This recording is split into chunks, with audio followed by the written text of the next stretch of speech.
sentido de que el órgano rector en estos comunicados que les he mostrado solo hacían mención a los contratos ya suscritos y no así a las órdenes de compra, órdenes de servicio, que igual es una formalización de una contratación y que te casa, y esta expresión que les decía, cirigüeñaco, con lo que te está casando entre lo que es la institución con el proveedor, y haciendo una comparación con otros países, ahí la Contraloría del Perú, Contraloría de Chile, han sacado dictámenes dirigidos a contratos, órdenes de compra, para que las entidades no se sientan muy vulnerables en el sentido de que, ¿qué hago con estos procesos de contratación? Les voy a poner un ejemplo bien complejo.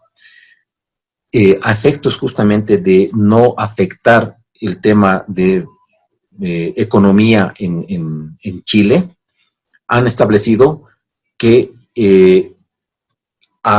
así no vayan, imaginen lo que les digo, ¿no? Pero no es el caso de Bolivia, por favor, bien clarito, no es el caso de Bolivia, es el caso de Chile, pero ha salido un dictamen de la Contraloría y de su órgano rector. En procesos de contratación de limpieza, ¿sí? Volviendo al tema de limpieza, se van a pagar normalmente todos los meses, así las personas trabajadoras de esos servicios de limpieza no hubiesen ido a trabajar. ¿Y aquí qué ha pasado? Hemos tenido una cuarentena rígida y obviamente ni funcionarios ni entidades. ¿Y qué hacemos? Ya, suspenderemos el proceso de contratación, ya, pero estamos hablando de suspenso, de suspensión del proceso. ¿Qué hacemos con estos contratos que ahorita estamos en vigencia? Y en estos comunicados te dicen, ya, dada la figura, puedes suspender el proceso del contrato, suspender, ojalá, no se va a aplicar multas, también te decía, pero no era tan claro como en otros países respecto a esa vinculación, porque muchas entidades han dicho, ¿y ahora qué hacemos con nuestros servicios? Nos pagamos, se suspende el contrato, y un poco ha sido, si me permite, una crítica constructiva en este caso. Y peor en orden de compra, ¿sí? ¿A qué voy? La orden de compra tiene un plazo de 15 días, hasta 15 días calendario, ¿sí? No establece ninguna disposición, como en otros países, para que la entidad aplique. En consecuencia, si me permiten mi punto de vista, deberíamos utilizar algún instrumento por debajo. Repito, es algo que no quería comentar, pero dado el caso de la cuarentena, donde no podemos ni suspender ni anular una orden de compra, deberíamos acordar con el proveedor qué hacemos, porque obviamente tú no me vas a entregar durante este periodo. ¿Tú me vas a entregar cuándo? Ya, estableceremos como un documento interno. Repito, es bien complejo lo que les digo, pero en orden de compra no me han dado la solución el órgano rector, y peor, han sacado un comunicado que les permitan suspender las órdenes de compra, no bajo la característica de suspensión del proceso, sino en la ejecución de la orden de compra hasta que se resuelva.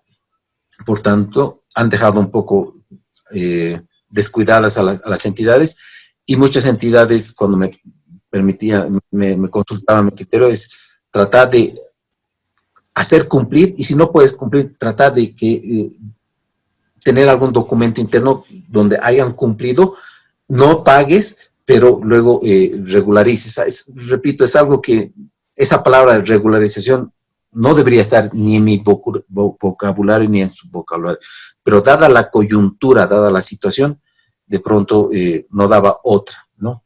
Ahora que ya se ha mejorado, ya hemos entrado en una cuarentena más dinámica, obviamente ya se pueden mejorar el tema de esta situación, pero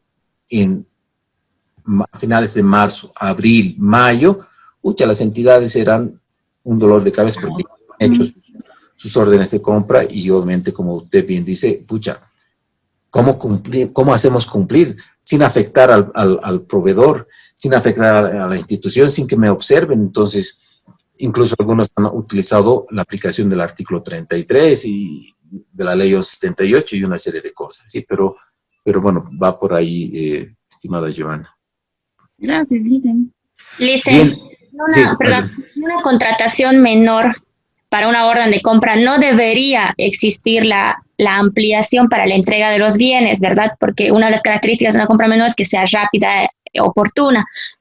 ¿Qué pasaría si, como dice la compañera, la empresa no puede hacer llegar los bienes por X motivo? Si no fuese el caso ahora de la pandemia, fuese en otros momentos. ¿Es correcto aceptarles una ampliación de plazo? No, ¿de qué manera debería ser justificado? ¿Y quién debería autorizar esta ampliación de plazo para la entrega de los bienes? Aquí está la respuesta, ¿sí? No lo digo yo. Nuevamente, nuestro sistema de contrataciones estatales establece, por ejemplo, la pregunta dice, que es muy similar a la que tú estás planteando. En contrataciones, en la modalidad incluso de apoyo nacional a la producción y empleo, que es AMPE, ¿sí? Con orden de compra, puede ampliarse el plazo de entrega establecido en dicho documento, o qué medidas deben asumir en caso de incumplimiento, ¿sí? Y aquí la respuesta es bien contundente, si ustedes ven, ¿sí? El plazo establecido en orden de compra debe ser de cumplimiento obligatorio. Estoy dando 10, 12, 13, 15 días calendario, tiene que ser de cumplimiento obligatorio, ¿sí? La entidad procederá al registro del incumplimiento de la orden de compra, donde en el SICODES. En consecuencia, nuevamente, si por alguna razón el proveedor dice, me tienen que ampliar porque me tienen que ampliar, he tenido problemas, la respuesta es, no se puede ampliar, porque esto es una respuesta categórica del órgano rector. En otras palabras, esta orden de compra, orden de servicio que ustedes ven en pantalla, es de cumplimiento obligatorio. Tiene dos características. Uno, la entrega no tiene que ser mayor a 15 días calendario. Y segundo, se utiliza dependiendo la magnitud del proceso. Por tanto, ¿qué quiero decir? Que, como bien usted lo señala, para procesos sencillos, que debería ser fácil la entrega, qué sé yo, del bien, utilizar orden de compra o aplicar la orden de servicio. Si no me cumple durante eso, yo no puedo ampliar, ¿sí? Y obviamente se considera incumplimiento, ¿sí? Para no llegar a eso, obviamente, traten siempre de coordinar bien con el proveedor. Ahora bien, la pregunta del millón, ¿se puede aplicar multas en orden de compra? Si no, ¿qué dicen? Sí, Lick. Sí, Se puede. aplica. Bien, la respuesta es, en algunas entidades he visto que sí han aplicado la utilización de multas a efectos de que el proveedor el día 16 te está entregando ya un día de multa, ¿sí? Porque era hasta el día 15, ¿sí? Entonces, de pronto ahí está la respuesta en caso de que de pronto por X o Z razón no te cumpla el día 15 o hasta el día del plazo de la orden de compra. ¿Sí? Licenciado, una consulta ahí. Si existieran las multas, ¿por qué tendríamos que ampliarles el plazo, digamos? Si ¿cómo se llama? La orden de compra tiene que tener 15 días como máximo, no podríamos ni recibirle el 16 menos el 17, así le cobremos multas, ¿no? Sí. Por eso le digo, en este tema de las órdenes de compra es muy discutible, y es justamente una de las preguntas no sé si es del foro o del trabajo, que entre otras, por ejemplo, de si se aplican a consultores o se aplican multas o si es o no un desistimiento. Repito, en la primera pregunta que he planteado, en algunas entidades hacen la aplicación de multas justamente para prever este tema de que como no se puede ampliar, pues aplico una multa. En otras son más cerradas. Y ojo, no hay una respuesta categórica ni en la normativa ni en las consultas en el SICOES. Por tanto, estas entidades son bien estrictas y te dicen, al día 15, listo, este desistimiento y ya no recibo. Otras te pueden decir, ya voy a aplicar ciertas multas. Entonces, hay de ambas partes, ¿sí? Dicen, de aplicar multas, ¿dónde tendríamos que especificar para que las personas sepan? En la misma orden de compra. En caso el formato. de que, en el formato, sí. Pero al poner eso en el formato de orden de compra, ocurre lo que le digo, ¿no? Que estamos afirmando que estamos recibiendo más de 15 días. No, obviamente, el plazo es de cumplimiento obligatorio, ¿sí? Lo que pasa es que es la formalidad, ¿sí? Y repito, hasta el día 15 es obligatorio que usted me tenga que entregar, ¿sí? Si hay algún caso como lo estamos analizando, de que por alguna razón el proveedor el día 16, el día 17 está entregando, la pregunta es, ¿le voy a recibir? Si vamos a la letra muerta, como es 15 días, no. Y por tanto ni siquiera podría aplicar multas. A lo que voy es que no hay ampliación de plazo. Por más que pida, no hay ampliación. Entonces puede ser o que definitivamente ya no voy a recibir y voy a hacer nuevamente un proceso de contratación menor, o si está en la condición de tener la posibilidad de entregarme al día 16, al día 17, pero le voy a recibir aplicando cierta multa, ¿sí? Entonces hay de ambas partes, repito. Licenciado, ahí hay que tomar una previsión, ¿verdad? Adelante, sí. En el caso de se puede aplicar multas, pero hasta un determinado porcentaje, ¿no? O sea, que no afecte más, pues, en caso de órdenes de compra sería pues 5 días máximo, ¿no? Exacto. Si el proveedor ya se ha pasado de los 5 días, se establece que proceda a la resolución por incumplimiento, pero eso tiene que estar manifestado de manera expresa, porque no está regulado en el tema de órdenes de compra, pero por analogía se pueden utilizar todas las aplicaciones de multas contenidas en los contratos, ¿verdad? En los modelos de contrato que existen en los procesos de contratación.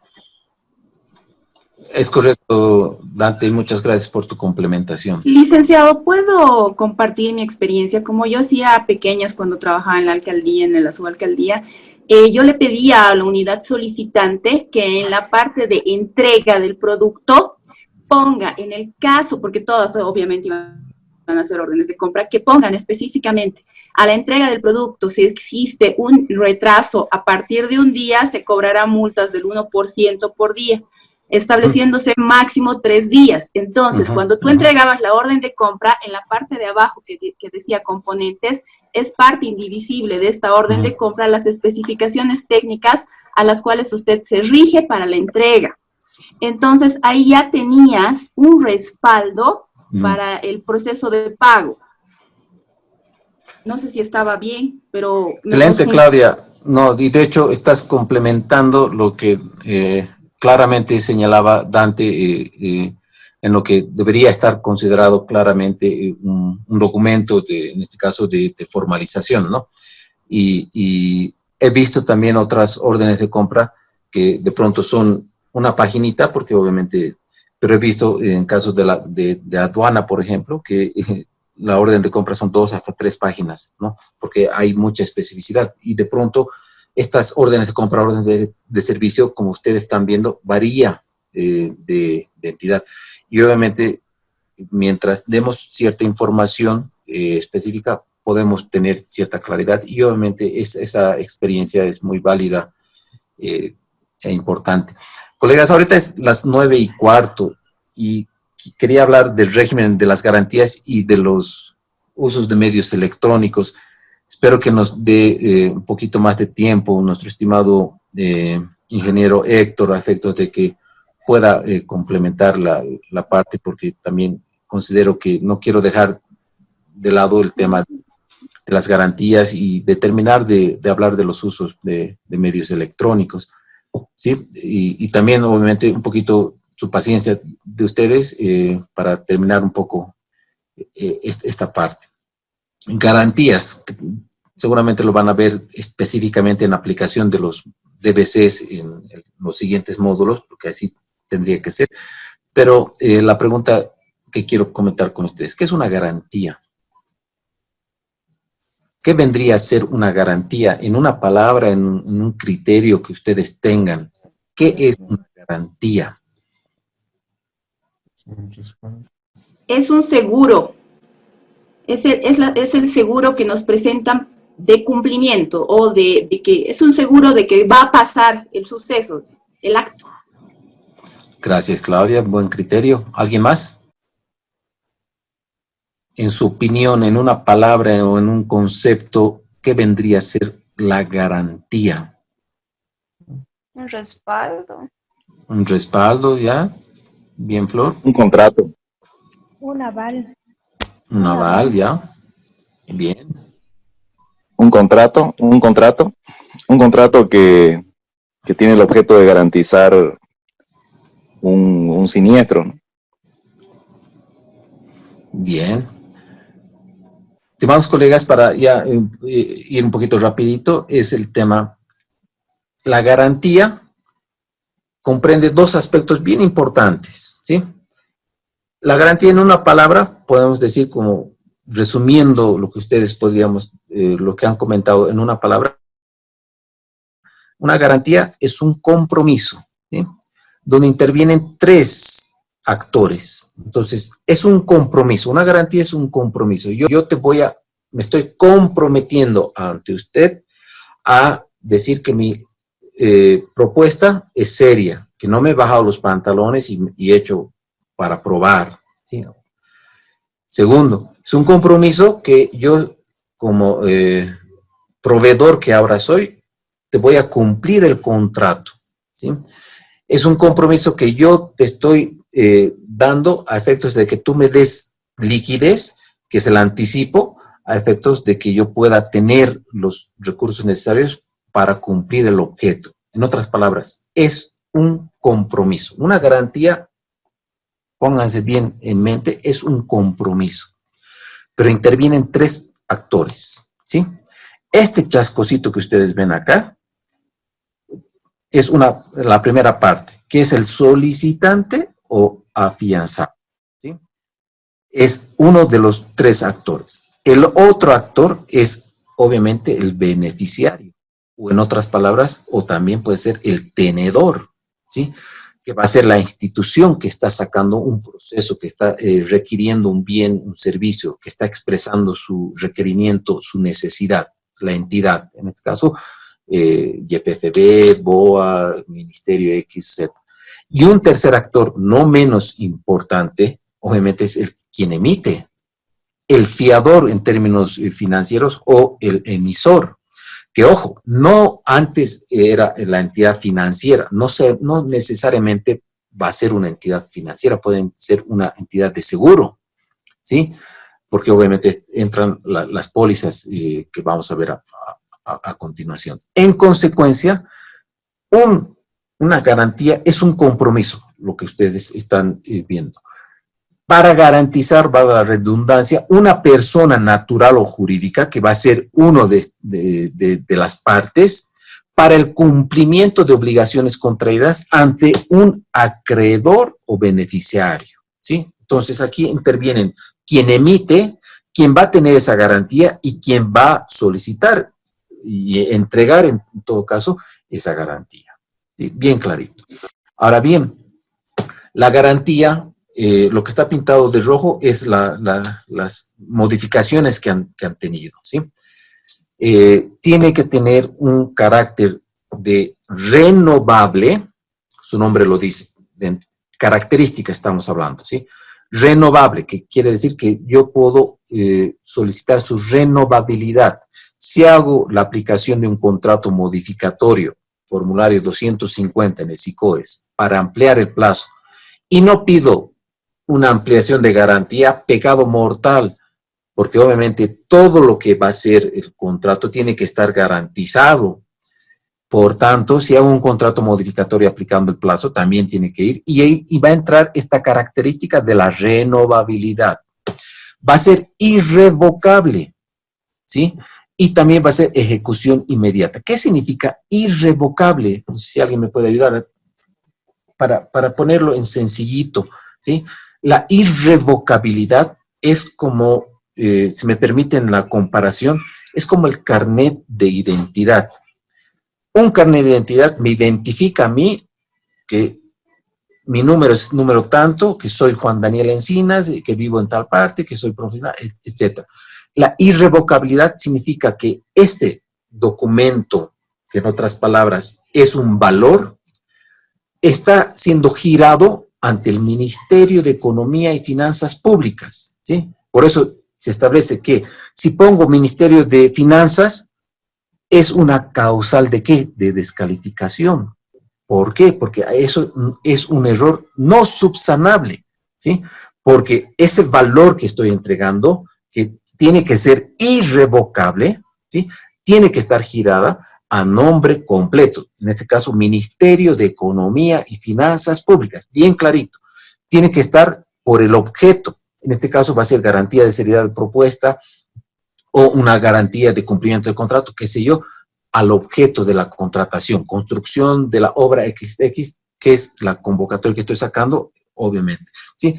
Por el monto, validez, entonces es irrevocable, va a estar girado, es como un cheque que te están entregando y por tanto su característica es de irrevocabilidad, ¿sí? Ejecución inmediata significa que yo no voy a pedir permiso, en otras palabras, para ejecutar, ¿sí? Es muy diferente de decir la ejecución, porque si ustedes ven acá, existen 3 tipos. Esta póliza de seguros, hablando de jerarquía, es la menorcita, ¿sí? Si hablamos de jerarquía, esta garantía a primer requerimiento es así como su nombre lo dice, a primer requerimiento. Al día siguiente ya está ejecutada en el instante. Es la primera en cuanto a jerarquía. Y una boleta de garantía, que es también importante, pero yo quiero comentarles que, por ejemplo, hace unos 5 años atrás, yo he ejecutado una póliza de seguros y me ha tomado 2 años ejecutar esta garantía, para que vean. Pero eso no significa que es de ejecución inmediata. ¿Qué significa ejecución inmediata? Que yo no voy a decir, ¿sabe qué, señor proveedor?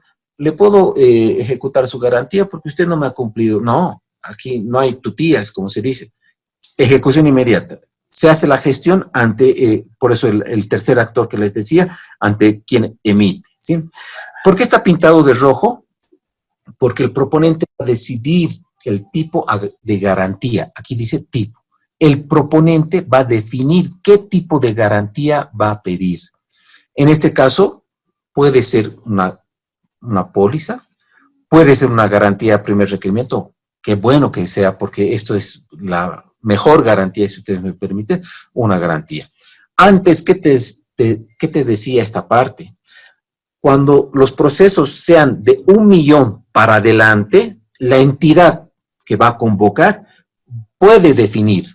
Entonces, hagamos de cuenta, una obra, un proyecto grande que cueste, no sé, pues 7 millones, se tendía a pedir siempre una garantía a primer requerimiento, porque, repito, la garantía a primer requerimiento es la mejor cita en cuanto, si me permiten la expresión, en cuanto a su ejecución.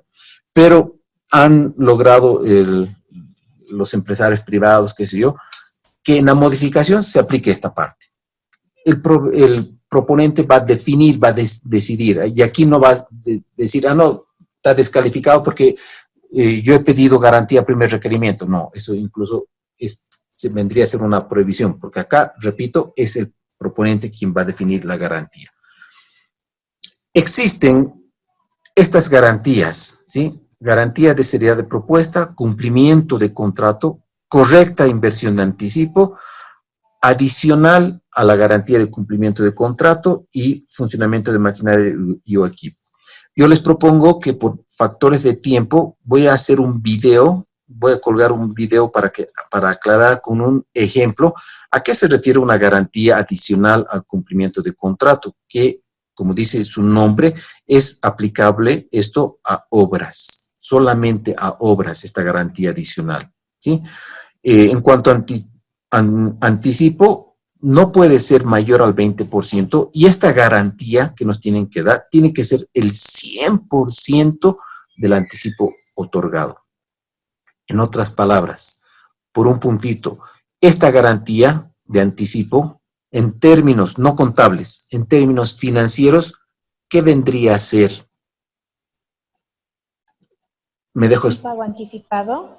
Me dejo entender, antes que me digan sus criterios. En términos financieros, ¿qué vendría a ser esta garantía? Significa que antes de iniciar la obra, antes de que me entreguen los bienes, lo que fuera, yo estoy entregando recursos, ¿sí?, al que ha solicitado, en este caso el proveedor que ha solicitado la garantía, entregándome, obviamente, una garantía por el monto total solicitado, ¿sí? Aquí no es el 7%, como es el monto del contrato, no, es el 100%.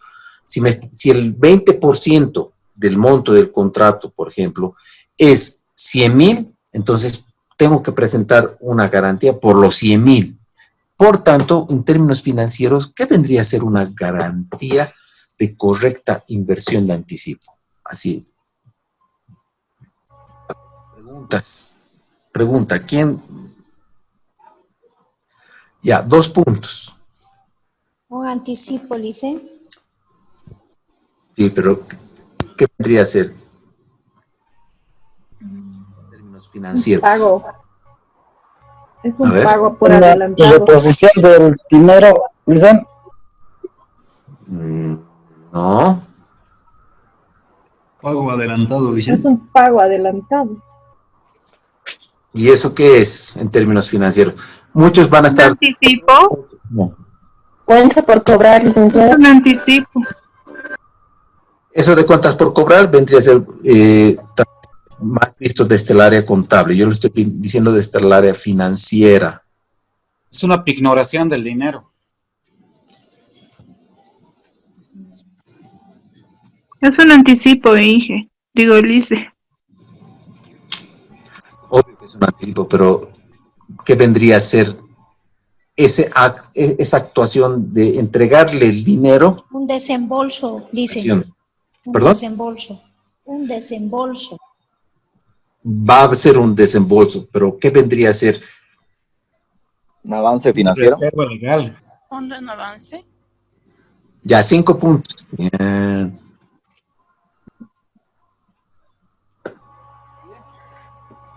Nadie han dado ciertos criterios importantes, pero a ver, no es lo que quería escuchar. Lo hemos ido analizando en algún taller que he tenido, con ciertos elementos que no estoy de acuerdo, pero hemos llegado a la conclusión de que sí, un anticipo y una correcta inversión de anticipo, que es un recurso, son desembolsos que se están entregando, como ustedes lo han dicho, en términos financieros, es... Un pago adelantado. ¿Qué va a ser eso? Diga nomás. ¿Ya se dan? Bien, estimados Nos colegas. rendimos. Un valor Sí. agregado. ¿Ya? Dicen, es un valor Empieza con agregado. C. Empieza con C. ¿Quién ha dicho compromiso? Silva. No, no es compromiso. ¿Cobro? Sí, es un compromiso. efectivamente. ¿Una cuota? Una cuota por cobrar. ¿Quién dijo una cuota? Yo Lice. No, no es una cuota. Un cobro. Cobro, tampoco. Ya, un crédito. Ya. Es un crédito. Yo lo dije. Es un préstamo, es un crédito. Ahora, ustedes me dirán, ojo, es que un crédito conlleva intereses. En este caso, interés cero. Señores, como institución, como el ministerio, como el gobierno municipal, qué sé yo, estoy entregando recursos del Estado, no para que vayan a Cancún, a Punta Cana, a vacaciones, no. Estoy entregando recursos para que la empresa que ha sido adjudicada, tenga disponibilidad para, si hay que importar, hacer los trámites de aduana, de importar, si es obra, contratar todo lo que es mano de obra, maquinaria, que se disponía para cumplir el objeto. Entonces, antes de iniciar una ejecución de un contrato, el Estado le está dando recursos. En otras palabras, te estoy dando un crédito sin intereses a efectos que tú te disponías para que me cumples, ¿sí? Muchos dirán, no, es que según la normativa del derecho comercial, no estoy de acuerdo, evidentemente. Pero repito, en un taller hemos dicho, es que te estoy entregando recursos disponibles para que tú me cumplas. Por eso tiene que existir un 100% de garantía contra esos recursos que te estoy dando, para que tú no me entregues absolutamente nada todavía, sino para que tengas la posibilidad, repito, ¿no?, de no utilizar en otras cosas, sino para el objeto y tener disponibilidad correspondiente, ¿sí?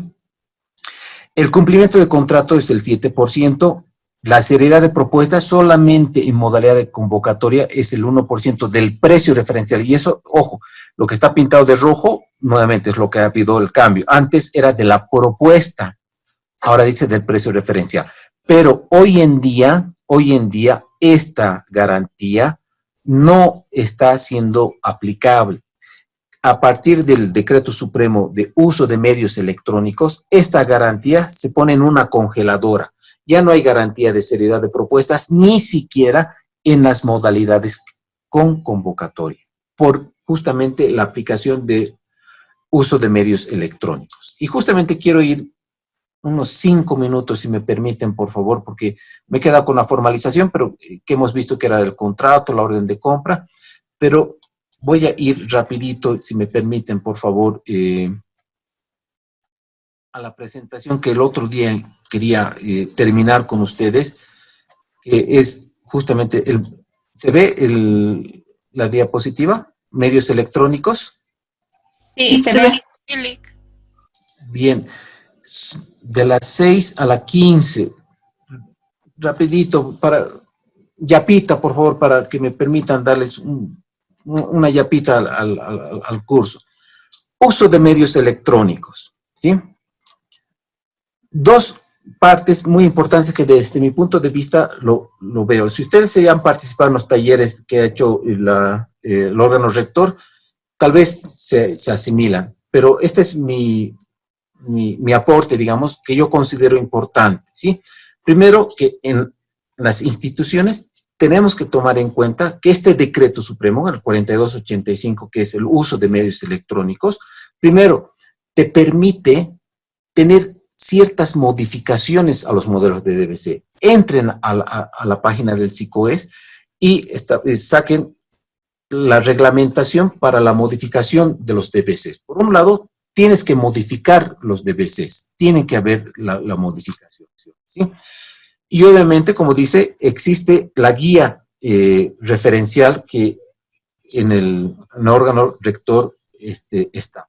Y segundo, lo que hemos comentado hace ratito, importante, no aplican la garantía de seriedad de propuestas, no soliciten, ¿sí? Porque obviamente no hay todavía forma, no se ha avanzado como en otros países para la aplicación de garantías y por tanto el uso de medios electrónicos no se aplica en contratos, ¿sí? Porque sería también complejo no pedir garantías en contratos y ahí sí estamos arruinados.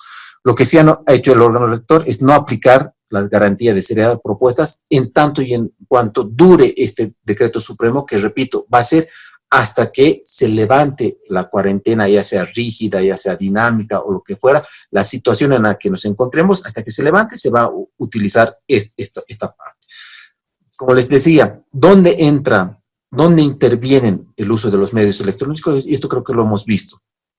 Entra como uso de medios electrónicos cuando yo realice consultas escritas. Entonces, las consultas escritas, uso de medios electrónicos. Reunión de aclaración, ¿sí? Apertura de propuestas o cotizaciones. Se van a encriptar las propuestas y en el momento que, por ejemplo, el lunes va a ser la apertura, estoy dando un ejemplo, a las 15:00, el SICOES, como no está siendo administrado el SICOES por las entidades, sino por el órgano rector, las va a encriptar las propuestas hasta las 15:00. Después de las 15:00, las entidades van a desencriptar, porque ya ha pasado el plazo de presentación de propuestas, y van a empezar a hacer las evaluaciones correspondientes, ¿sí? Por tanto, la presentación de propuestas o cotizaciones van a ser a partir del uso de medios electrónicos, ¿sí? ¿Y dónde más van a entrar? En la aclaración de propuestas, porque la norma te dice que tú puedes solicitar aclaración a las propuestas presentadas, que no significa cambiar, sustituir. Yo necesito aclarar la propuesta de la empresa como comisión de calificación, que no implica cambiar y eso se puede en el uso de medio electrónico. Y obviamente, en caso de licitación pública, hacer la concertación de mejores condiciones. Si ven ustedes, en la fase de administración del contrato no está todavía el tema de uso de medios electrónicos. En las actividades previas, obviamente, tampoco está. Lo que sí han utilizado el órgano rector hoy en día con este decreto es en estas instancias, en consultas escritas, en reunión de aclaración, en apertura, en presentación de propuestas y en la concertación de mejores condiciones técnicas, ¿sí? Ahora, licenciado, una consulta. Y en la en la apertura de las propuestas, el acta también se sube para que sea pública. Sí. Vamos a ver a continuación dónde ustedes en el SICOES van a poder subir los documentos, las actas, ¿sí? Se pueden. Ya les han habilitado, en otras palabras, los técnicos del SICOES, esas instancias para subir, porque antes era bien restringido. Se sube formulario 100, por ejemplo, se sube el DBC, se sube algunos otros documentos. Formulario 170, se sube tal la resolución, se sube la adjudicación, pero ahora se pueden subir ya ciertos documentos justamente amparados en la aplicación de estos usos de medios electrónicos, ¿sí? Como les decía, todo lo que es la publicación, notificación, va a estar en el SICOES. En otras palabras, el SICOES, estimados colegas, está avanzando un pasito más, ¿sí? Antes el SICOES, créanme que era solamente un medio de comunicación. Ahora el SICOES está avanzando para ser un medio de contratación electrónica, pero todavía incompletita, pero está avanzando. Ya no soy tan rudo con mis observaciones. Como su nombre lo dice, la presentación de propuestas, si ustedes ven, como se va a encriptar en el SICOES, yo soy proponente, Elba es proponente, Justo, Roberto, qué sé yo, ustedes todos son proponentes, ¿sí? Entonces, ya no van a ir físicamente a la entidad, van a decir, aquí está mi sobrecito, pueden hacerlo, no te restringe, pueden hacerlo, ¿sí? Pero también pueden hacerlo, y en la aplicación de este medio, en el RUPE, ¿sí? En esta instancia. Ustedes entran a este icono, en el SICOES, ¿sí? En el punto de vista siendo proponentes, y van a cargar su propuesta, así de simple, ¿sí? Se considera medios de comunicación, lo que establece el decreto, ¿a quiénes? Al correo institucional, ¿sí? Y obviamente, como estamos haciendo, les decía, reuniones de aclaración, consultas, qué sé yo, a los medios aplicativos. Este medio que ustedes y mi persona están utilizando, que es el Zoom, hoy en día ya puede ser utilizado para las consultas, para, mejor dicho, las reuniones de aclaración. Entonces, hagamos de cuenta que estamos haciendo una reunión de aclaración. Estimados participantes del proceso, sean bienvenidos, todos los protocolos. Vamos a dar lectura a las consultas, dan lectura. Primero, obviamente, las presentaciones, como hacen un acto de apertura, un acto, perdón, de reunión de aclaración. Lo mismo en una plataforma bajo la aplicación Zoom se va a hacer, ¿sí? El correo institucional es otro medio de comunicación. Así ya lo prevé el SICOES. ¿Cuáles son los documentos digitales? ¿Sí? Dicen una consulta más. Adelante. O sea que si el correo institucional también es válido, también podrían enviar sus propuestas al correo electrónico. No. Y si claro, lo que pasa es que si dejan físicamente, el SICOES tampoco tiene la información. ¿no es cierto? Entonces, ¿cómo les encripta? ¿Cómo saber que solo son 6 o solo 4? Que hay algunas entregadas en físico.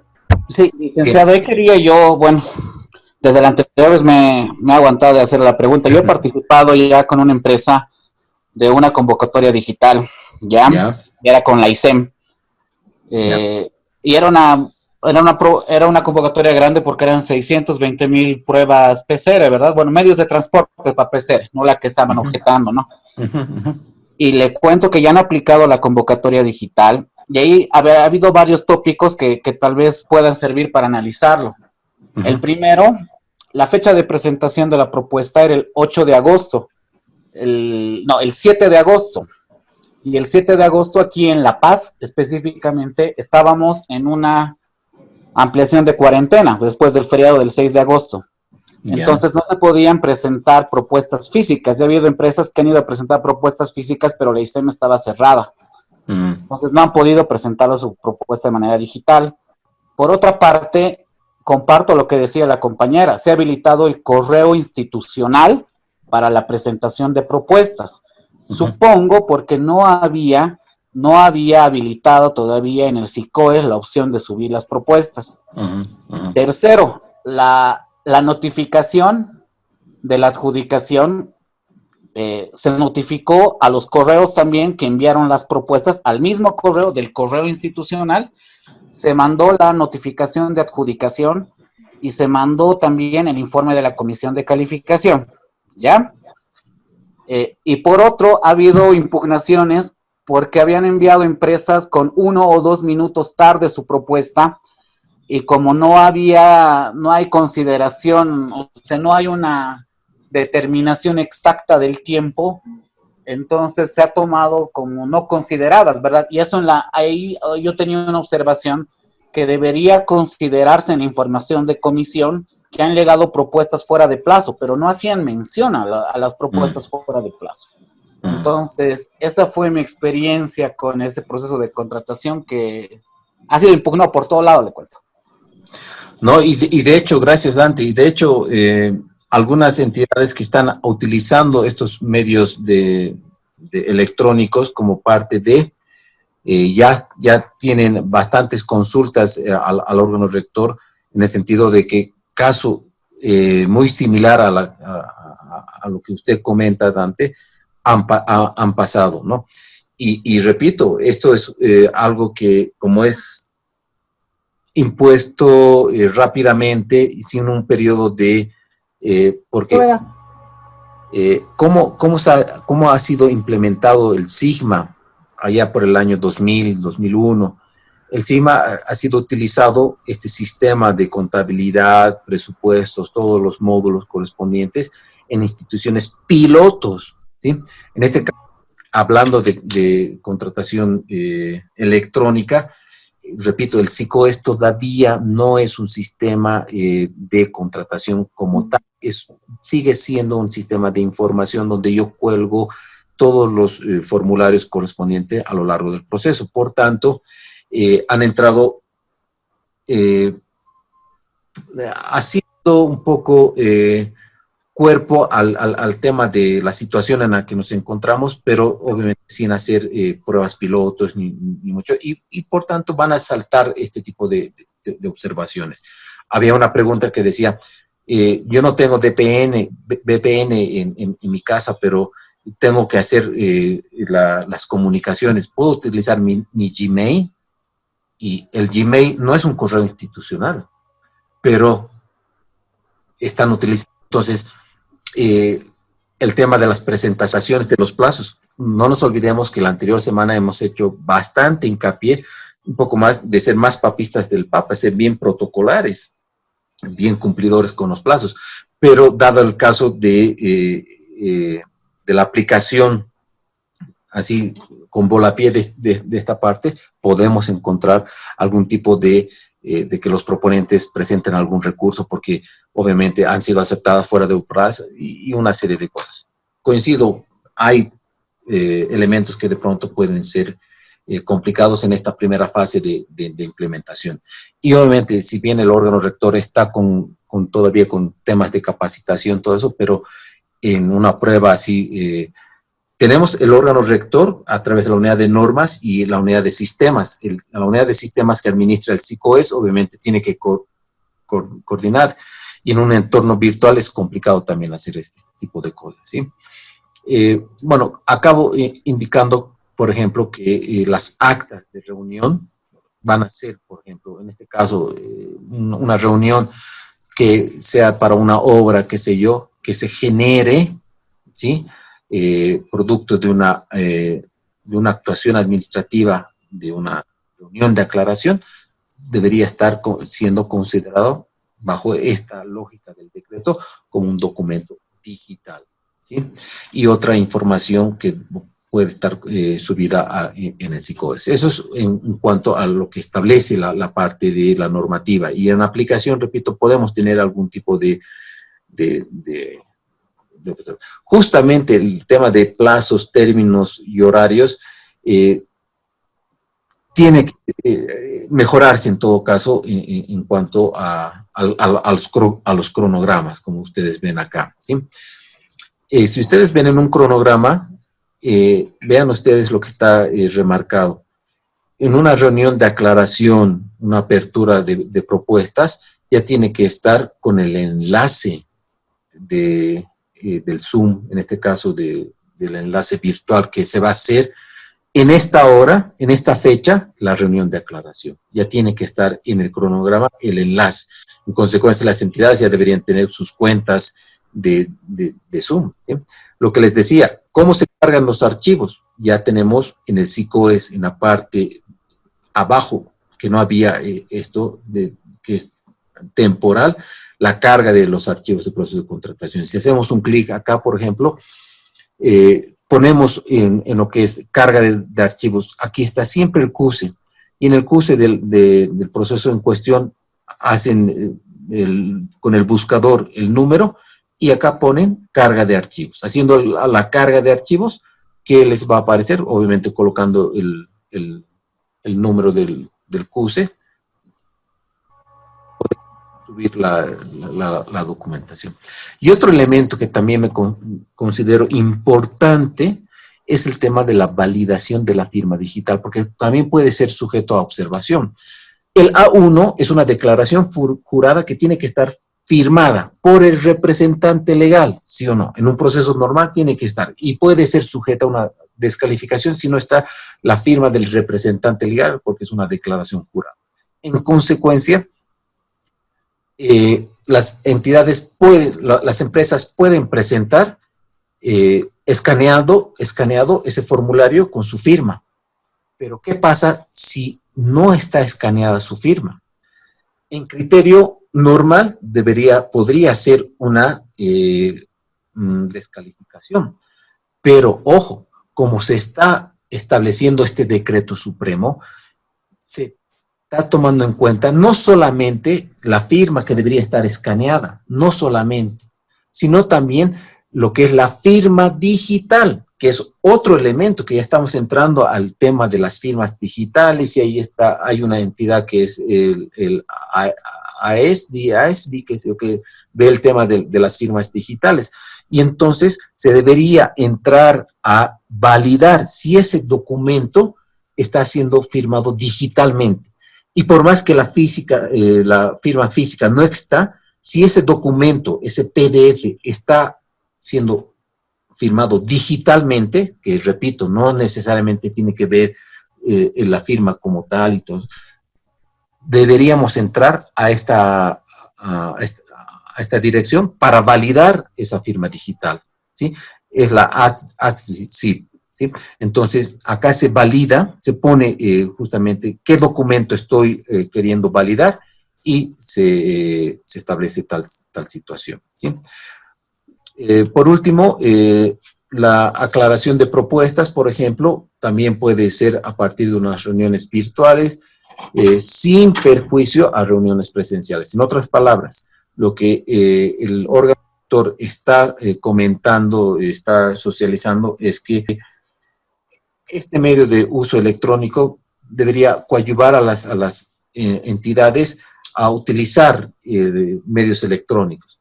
Pero si la entidad ve por conveniente hacer reuniones presenciales, lo puede hacer. No está sustituyendo, no está diciendo solamente se tiene que hacer de manera virtual, sino es herramientas.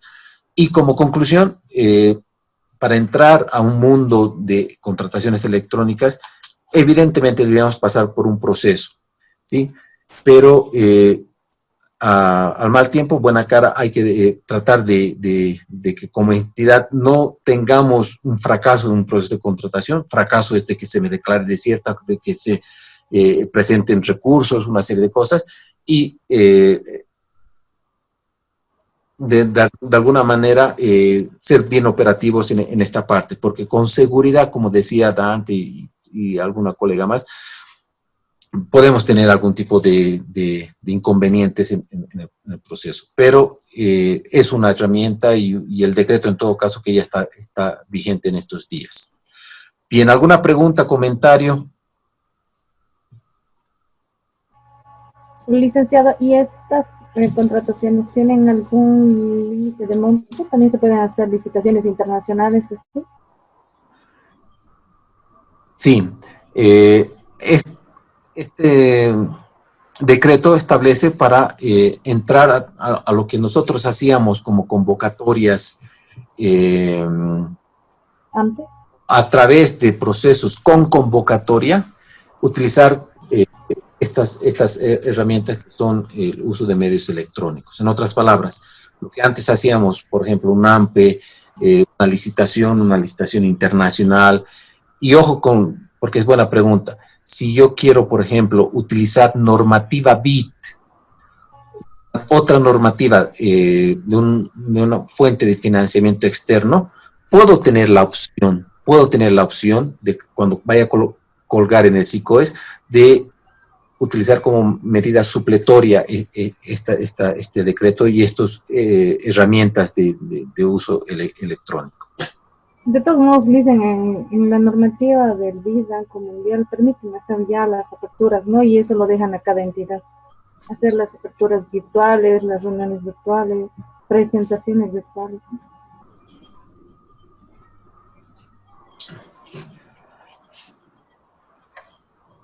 Bien, quiero agradecerles la participación. He visto que existe un muy buen grupo de colegas acá. Y bueno, pues primero agradecer a Héctor, que nuevamente nos hemos pasado una hora, creo. Si puede un poquito, en este minutito, prender sus camaritas para que haga una despedida como corresponde, y nuevamente agradecerles por su tiempo, sus comentarios, sus acotaciones, y decirles que si tienen alguna consulta, estoy presto. Generalmente puedo tardar un poquito, pero siempre respondo. Y esa es mi característica si bien trato de estar al día, pero con todo gusto yo quiero aclarar. Si tienen alguna consulta, no duden en escribirme, ya sea al WhatsApp, al correo, a lo que ustedes vean por conveniente. Ha sido un placer ser su docente en este módulo. Espero haber contribuido y espero que se haya cumplido los objetivos, y si fuese así, deme un like, no, mentira. Pero, ¿sí? Bien, ha sido un gusto y muchas gracias por su participación. Y a los que me conocen, espero que se encuentren bien, se van a cuidar, por favor, a ustedes que se encuentren bien, sus familias, y hasta otra oportunidad. Conmigo hasta aquí, y he visto que sus foros, sus trabajos están muy bien, ya estoy empezando a revisar. Sigan adelante y éxito en este diplomado, éxito en sus profesiones, y para cualquier cosa cuenten conmigo. Muchas gracias. Muchas gracias. Muchas gracias. Licenciado. Hasta luego, Claudia, Gabriela, Dante, Justo, Gracias. un gusto. Un gusto. Flor. Igualmente, Licen. Que descanse bien. Éxitos. Chao, María Eugenia. Roberto, un gusto. A los que están en el interior. Igualmente, Licen. Gracias, Licen. Gracias. Chao, Jenny. Arturo. Gracias, Licen. Muy amable. Arturo, no has prendido tu cámara. Walter, Yumi. No importa. Claro, dicen. Está fregado. Chao, Elba. Un gusto. Hasta luego, un gusto. Que le vaya Gracias, bien. Lick. Hasta luego. Gracias. Chao, Gabriela. Hasta luego. Que esté muy bien. Saludos. Bendiciones.